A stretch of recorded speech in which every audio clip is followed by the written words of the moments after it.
네, 안녕하십니까. 반갑습니다. 진짜 시황의 최수창입니다. 네, 만기입니다. 옵션 만기, 동시 만기죠, 선물. 네. 만기 전날 어제 뭐 화려하게 올라왔고요. 네, 오늘 뭐 조용하게 마무리가 됐을 것 같습니다. 이제 오늘 지수 벌써 9월달 하고도 2주 정도 지났죠.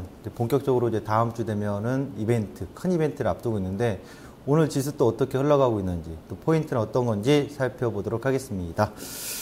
네, 종합주가지수 한번 보도록 할까요? 종합주가지수를 보면은 오늘 전일 대비해서 시초가는 개파락으로 시작했어요. 그렇죠?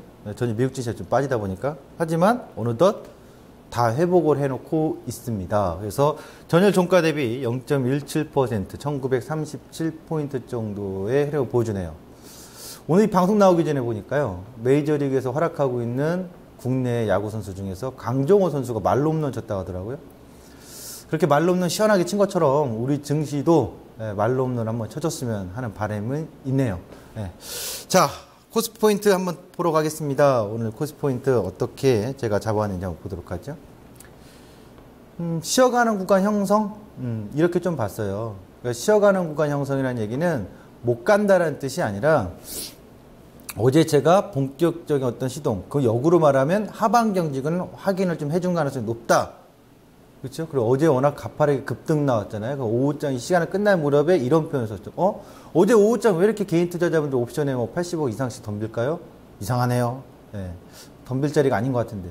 역시나 다를까? 오늘 아침에 갭으로 펑 빼놓고 쉬어갈 자리 만들어 놓고서 계속 하루 종일 흔들다가 야금야금 올라오잖아요. 그러니까 뭐 어제 오후장에 슈팅 나왔던 거를 반납하고 다시 세팅해서 올라오는 흐름이기 때문에 오늘 시장을 하면서 아침에 엄청나게 빠지겠지 생각하신 분들은 잘못 생각하신 거고요. 네. 뭐 엄청나게 오르겠지, 이것도 생각이 잘못된 거라고 봐요. 그냥 어제 종가 자리에 겨우 메우러 올라오는 정도?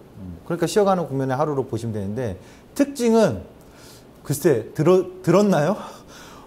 제가 이 시간 통해서 분류를 해놨죠. 주도 세터군은 어디다? 자동차다.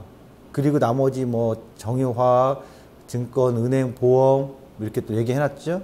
그리고 그동안에 화려하게 갔던 종목군들 제약 분류해놨지 않습니까? 가격 변동이 있는 것들이다. 가장 못난 이가 건조기다. 가장 못 가고 가장 지수가 올라오고 있는 국면에서 꼼짝도 안 했던 것들이 오늘 후발군으로서 나도 있다 하면서 따라와 주네요. 오늘 시장에서 강한 종목은 건조기잖아요. 건설, 조선, 기계. 나도 있다.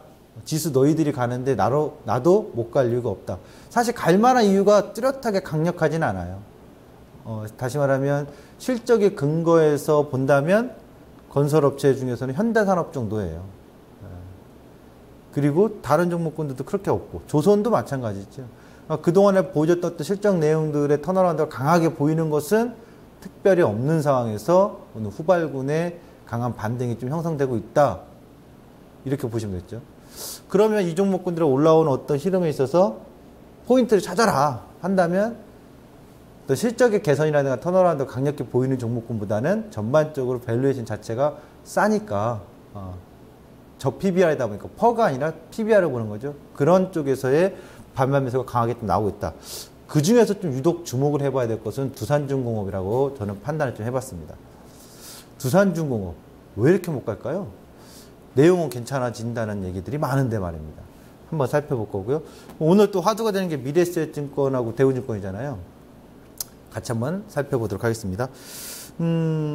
두산중공업 오늘 지수를 안 보여주시네요. 보도록 할게요. 오늘 제가 얘기해 볼게요. 한 5% 정도 상승하고 있어요. 5% 정도 상승하는데 두산중공업은요, 수주도 봐야 되고 차입금도 같이 봐야 돼요. 그러니까 그동안 실적이 썩 좋지 못했던 것도 있습니다만 수주가 점진적으로 회복하고 있는데도 불구하고 못 간다. 이거죠. 차입금. 그러니까 내년 정도 예상하고 있거든요. 밥켓의 IPO 상장이 되면은 그에 따른 차입금 부분에 있어서의 상환이 계획이 돼 있는데 그 시점까지는 계속 짓눌려 있던 부분이라고 보시면 돼요. 그래서 두산중공업은 차입금 부분에 있어서 과연 내년에 계획대로 밥켓이 상장돼서 자금 조달에 성공한다면 차입금 부분에서 많은 부분이 해결이 될 겁니다. 해소가 될 겁니다. 그리고 이제 분기별 부채라든가 이 두산중공업의 차입금 구조를 보시면 역시 두산인프라코의 차입금 규모가 여전히 많거든요. 그래서 지금 시점에서 주목할 것은 이 부분이 당장 해결될 건 아니잖아요. 계획대로 조달이 돼서 성공하는지 가능성은 좀 높게 보시는 게 좋을 것 같고요. 그럼 두 번째는 자 좋다 이거예요. 차입금에 있어서 아직 어떤 확실한 변화가 나타나고 있지 않으니까 그럼 영업은 얼마나 잘하고 있느냐 사업은 보도록 하죠. 두산중공업의 수주와 매출 추이인데요. 최근 몇 년 동안에 보시면 수주 자체가 2010년도부터 점진적 감소를 해왔죠. 그러다 전년도에 수주가 좀 증가했고요. 7조 원대로. 올해 지금 상반기 수주만 기수주 한 것만 한 4조가 넘어가고 올해 목표치는 한 9조 원대거든요. 그래서 보시면 평균과 좋을 때, 안 좋을 때인데 일단은 상반기 내용 자체로는 평균 이상을 하고 있다고 봐야 되겠죠. 그래서 올 하반기까지의 그 수주 소식이 잘 이어진다면 9조 원대 달성한다면 전년도보다도 수주 자체가 더 증가하는 상황이기 때문에 점진적으로 사업 영위는 긍정의 요인이 좀 있다라고 봐줄 수 있겠죠. 그럼 여기서 이거 한번 차트를 보면서 설명 좀 드리겠습니다. 이 회사의 PBR은 0.5배거든요. 자, 차입금에 있어서의 우려 상황이 계속 짓누르고 있었던 거고 그 상황에서 또 수주도 감소했으니 주가가 당연히 빠질 수밖에 없었겠죠. 상승 요인이 굉장히 미약했겠죠. 그래서 2010년도부터 본다면 오르는 영역 없이 계속 빠지고 있죠. 아까 보셨다시피 수주가 계속 점진적으로 하락했던 국면을 봤었고 근데 여기서 특이한 점은 전년도에 분명 수주가 증가했단 말입니다. 매출 자체는 팍 증가하지 않고 수주가 증가하면서 좀 기대감을 갖게 했고 올해는 전년도보다 더 수주가 증가할 것으로 예상이 되고 있는 국면에서 주가는 전저점을 또 깨고 이탈했거든요. 그럼 이 시점에서 뭘 볼 거냐 이거예요. 재무적으로 위기감을 갖고 있는 차입금에 대한 두려움을 갖고서 안 좋게 볼 거냐? 저는 그렇지 않다고 봐요. 지금 시점에서는 PBR 자체에서 계속 지난번에도 LG디플라이나 롯데쇼핑 얘기했듯이 PBR 자체에서 저 PBR 국면에 들어온 상황에서 사업의 내용은 굉장히 긍정적으로 호전을 보여주고 있고 차입금 부분은 계획대로 내년까지 가봐야 되는 거니까 그거는 내년 정도에 해결 가능성이 있다라는 기대감은 그대로 유지한다면 지금 시점에서 두산중공업은 한번 배팅을 해볼 만한 시점이지 않나. 또 기존에 갖고 있던 분들도 홀딩의 관점을 유지해 볼 수 있지 않나. 좀 이렇게 볼 수 있어요. 분석의 포인트에서 차입금과 수주 소식 같이 결합해서 보시면 될 것 같고요. 차입금 부분이 내년 해결만 된다면 좀 탈출하는 국면 상승 국면이 좀 빨라지지 않겠나? 이렇게 좀 보여집니다. 그래서 두산중공업은 기술적으로 이 차트 한번 잡아주시죠.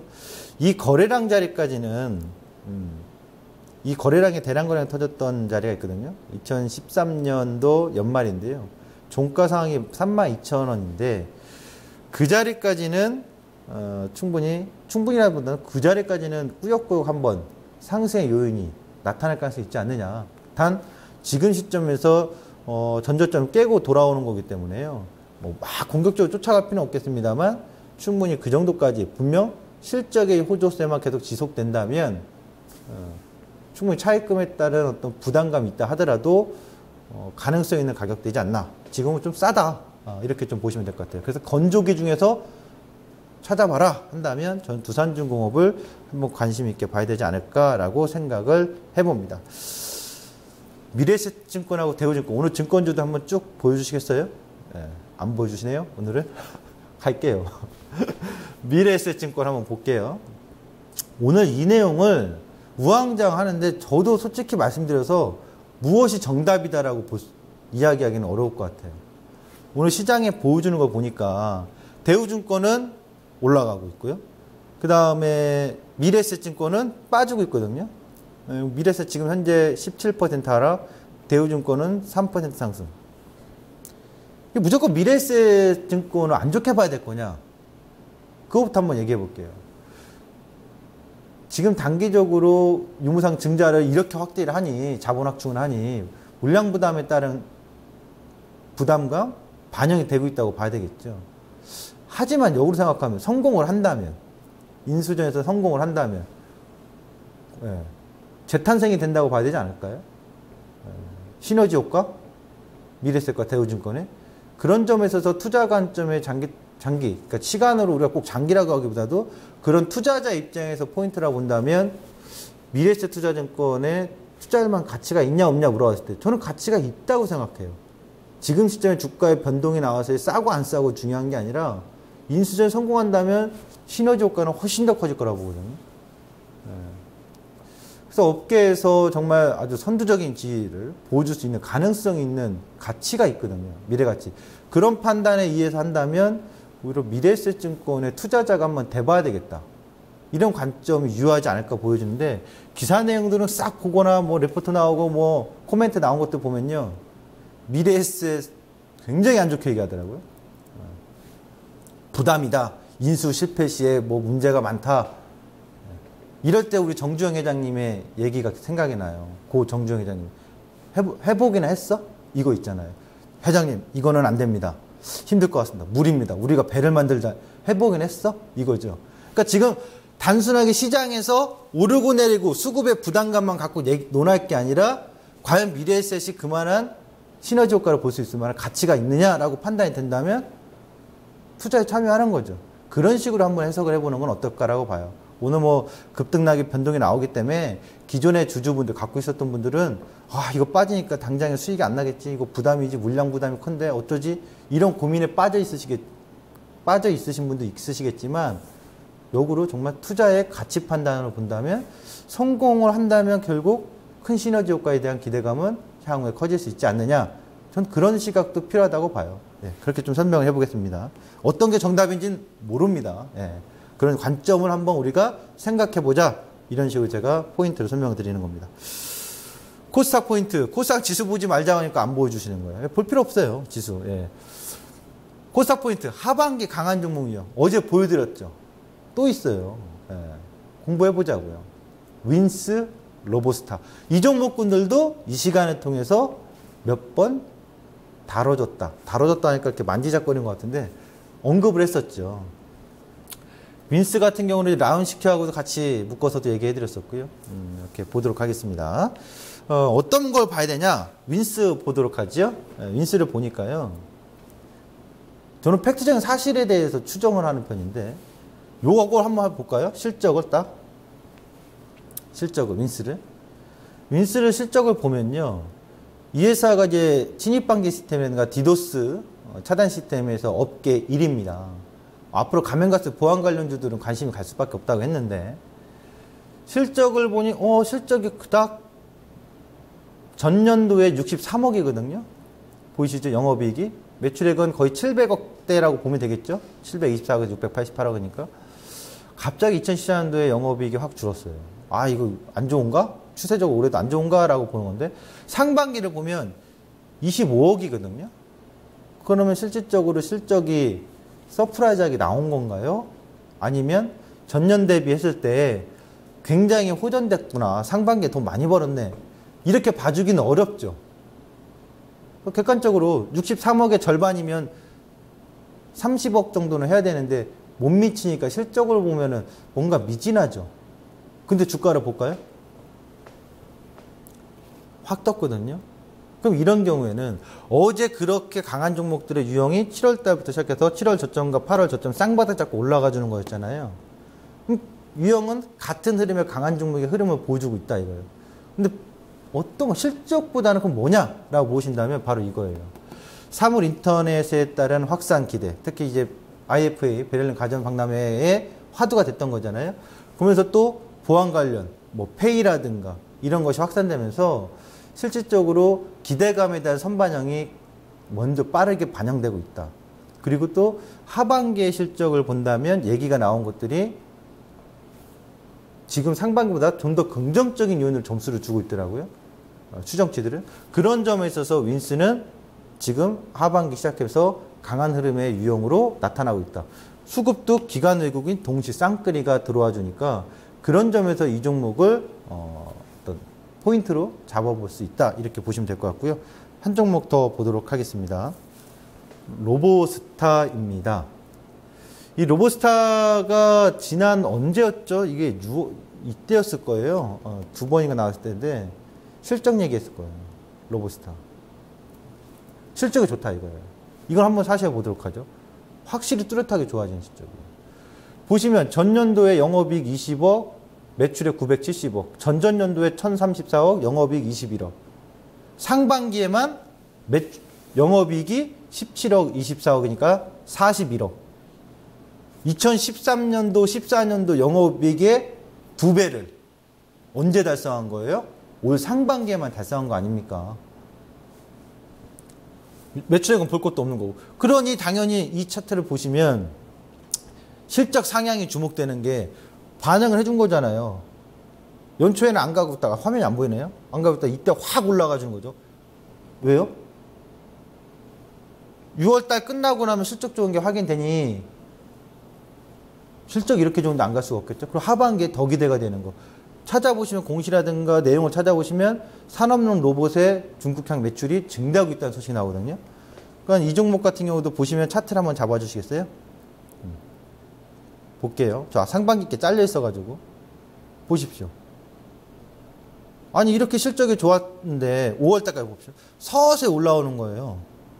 뭔가 있다는 얘기죠. 실적이 근거. 그러다가 뚜껑 막상 열어보니까 2년 동안 맨날 20억씩 벌던 회사가 상반기에 40억을 벌었으니 주가가 안 뜨겠어요? 반영을 해주는 거죠.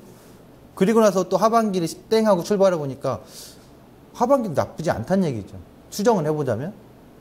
아직 3분기 실적도 열리지 않았지만 하지만 3분기 실적도 분명 긍정 요인이 있다 보니 주가의 변동은 있었습니다만 코스닥 시장에서 같은 흔들림 때문에 결국 그 어려운 극복을 하고 어떤 변동성을 극복하고 거래량 터지면서 치고 나간다는 얘기는 결국 이 장대 거래량의 저점을 이탈하지 않는다면 기술적 분석에서 장대 거래량의 저점이 1,500원이니까 1,500원이 지지가 된다면 이탈된다면 뭔가 수사기니까 그 자리에서 리스크 처리가 돼야 되겠지만 저 자리가 지키고 있다면 지속적으로 신고가의 가능성은 있다라고 봐야 되겠죠. 저 자리가 깨지면 어떻게 되는 거예요? 3분기 뭔가 실적이 안 좋다라는 큰 변수가 생기는 거니까 그런 기술적인 분석의 맥점이라고 보시면 될 것 같습니다. 시장 이슈로 들어가도록 하겠습니다. FOMC를 앞두고 있습니다. 아이고 내일 금통이 아닌데 금통위를 앞두고가 핵심이 아니네요. 형님이 더 우선이죠. 동생이 먼저겠습니까? 그렇죠. FOMC를 앞두고 있습니다. FOMC를 앞두고 주목할 것은 이렇게 좀 해석해 볼게요.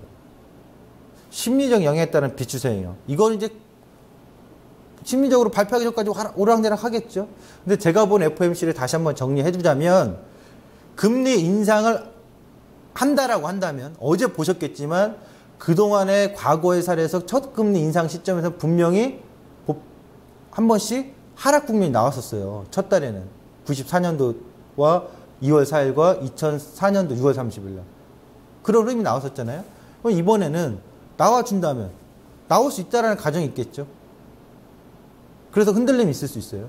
하지만 그때도 마찬가지지만 첫 금리 인상 시점에서 변동이 나왔지만 결국 다 극복하고 올라왔다는 국면. 그래서 오히려 악재 해소가 될 수 있다. 불확실성 해소가 될 수 있다라고 보는 거고 또 반대로 금리 인상 했다 쳤을 때 안 빠지고 올라올 수도 있어요. 당장에. 왜요? 선반영이 돼 있기 때문에. 그럼 세 번째 금리 인상은 했을 때 두 가지 경우 왔죠. 하나는 빠질 수 있다. 첫 금리니까. 하지만 극복하고 올라올 것이다. 두 번째는 선반영이 되어 있기 때문에 금리 인상 발표가 된다면 오히려 불확실성 해소로 올라올 수 있다. 세 번째, 금리를 이번에 인상하지 않고 연내 12월 달로 밀어버린다면 시간이 벌어진 거죠. 그 얘기는 뭐가 될까요? 금리에 따른 인상에 따른 어떤 악재보다 시간이 뒤로 지연됐으니까 연내 한 번 한다고 했으니까 그럼 그 터울 안에 악재적인 어떤 금리 이벤트에서 해소가 되는 국면이잖아요. 그래서 저는 FOMC 이벤트가 오히려 찬물이 끼얹는 것보다는 해소 국면의 가능성이 높다라고 시각을 유지해 보는 겁니다. 한번 가보자고요. 결과가 나올 때까지 어떤 식으로 또 나올지 기다려보면 답이 나오겠죠. 저는 그렇게 해석을 해봤습니다. 원달러 환율이요. 1185원 주목하자. 계속 얘기했죠. 저것이 중요한데요. 그 다음에 11일 날 내일 금통위 발표. 인하를 한다는 얘기도 있고 동결한다는 얘기인데요. 어쨌든 크게 우려할 만한 요인은 아니다. 악재로서 나타날 만한 요인은 별로 없다. 이렇게 좀 봅니다. 원달러 환율 추이 보도록 하겠습니다. 원달러 환율 추이를 보면요. 제가 이 주봉상 자꾸 보라고 했잖아요. 뿅 하고 넘겨주시면 되는데요. 원달러 환율 추이를 보니까 종가 이탈을 분명히 해야 된다고 했잖아요. 한 번 했고 다시 살아났고 또 올라갔어. 5주일평 종가 하회 시 외국인 현물이 유입된다. 기억해 봅시다. 그 시점에서 정말 들어와 주는지 그 시점까지만 기다려주세요. 외국인 왜 안 들어오냐고 울면 안 돼요. 그렇죠? 올해 산타 할아버지가 올지 안 올지 궁금하시잖아요. 저는 오늘 추석도 아직 안 됐는데 살짝 언급을 해주자면 온다고 봐요. 썸브렐리는 없었지만 가을부터 시작해서 산타까지 시장은 랠리가 될 가능성이 상당히 높다. 이거 한번 주목해 주시고 그 다음 보도록 하죠. 왜 그렇게 보냐 이 분석을 보도록 하죠. 코스피 지수를 제가 분석할 때 어제가 지난번에도 강조했고 어제도 강조했던 거죠. 2013년도에 저점 잡기와 모양새가 유사하다. 2014년도에 그 그림을 자꾸 생각하셨으면 좋겠어요. 똑같이 된다는 얘기는 아닙니다. 보도록 하죠. 다음 장면. 다음 장면 보시면 이게 7월 만기였습니다. 언제요? 2013년도 7월 11일 날 만긴 날. 이때 콜옵션이 대박 터진 날입니다. 당시에 시초가에서 시초가가 정확히 203 기억이 잘 안 나네. 238점 얼마였죠? 그런데 보시면 알아요. 기억이 나는 건 시초가하고 저점하고의 오차 범위가 0.04였어요.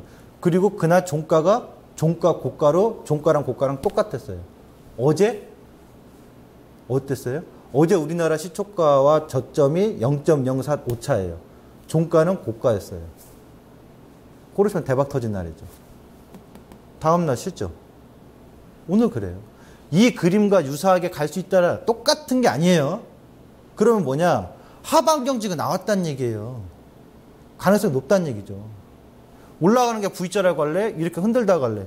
그 차이점만 보시면 돼요. 그래서 어제 제가 본격 시동이라고 얘기한 거예요. 하나 더 보도록 하죠. 그럼 지금 시점은 어떠냐? 이거잖아요. 그래서 제가 지난번에 8월에 저점을 잡자, 8월 저점 잡자. 8월은 저점 이거 나왔을 때 뭐라고 했어요? 이날? 이거 하반기 저점일 가능성 상당히 높다.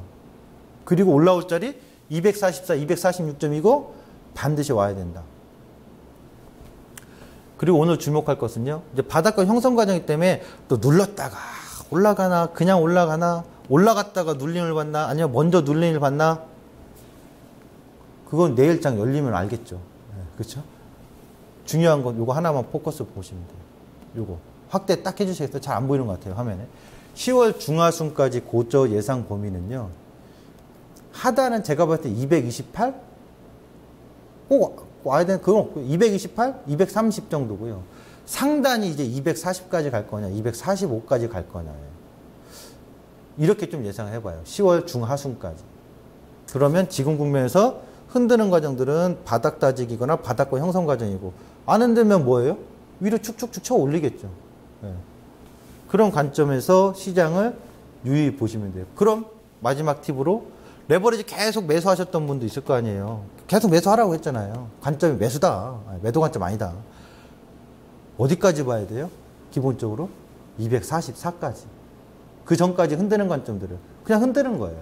전 그렇게 시각을 유지하고 있습니다. 자, 오늘 포인트 마지막에서는 고저의 예상 범위를 참고하시면서 또 대응 전략을 잘 짜 나가셨으면 좋겠습니다. 지금까지 진짜 시황의 최수창이었습니다. 감사합니다.